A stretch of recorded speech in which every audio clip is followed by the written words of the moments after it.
Good evening, my dear students. Today I will explain why do we need election, this paragraph. Okay, so why do we need election? Let us try to imagine a democracy without election. A rule of the people is possible without any election if all the people can sit together every day and take all the decisions. But as we have already seen in chapter 1, this is not possible in a large country like India. Okay, that means if election is not held, if representatives are not elected by the people, then this type of rule can be possible. Rule of all the people can be possible if all the people can sit together to take all type of decisions. But it is possible only for a smaller area. Okay, it is for a large country like India, it is very difficult to sit together, every people sit together to take all type of decisions. Okay, nor it is possible for everyone to have time and knowledge. Even we the people don't have the time, and we may not have the talent and knowledge to take the decisions in all type of matters. Okay, therefore in most democracies people rule through their representatives, and people's rule through the representatives can be possible only if election is held. Okay, because in election, through election only people choose their representatives.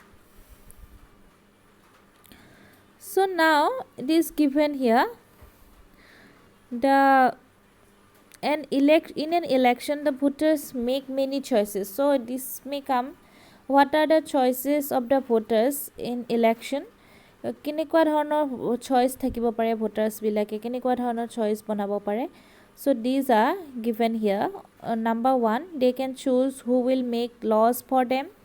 They can choose who will form the government and take major decisions.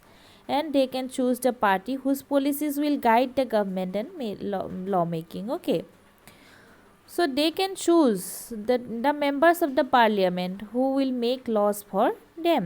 That means number 1. And they can choose who will form the government, the ministry, body of ministry. Okay, the ministers who will form the government and can take major decisions. And last number, they can choose the political party, which political party will be suitable for the government and lawmaking. So these 3 choices are there for the voters. Now the criteria, will be reading the conditions or criteria, minimum conditions of every democratic election. That means what makes an election democratic? These are the criteria, or these are the condition of a democratic election. Number 1, everyone should be able to choose, means everyone should have one vote and every vote should have one value. This we already read in lesson number 1. That means what every every citizen should be able to choose. Okay, means above the age of 18 years, all the citizens should have the right to vote, and one vote has only one value.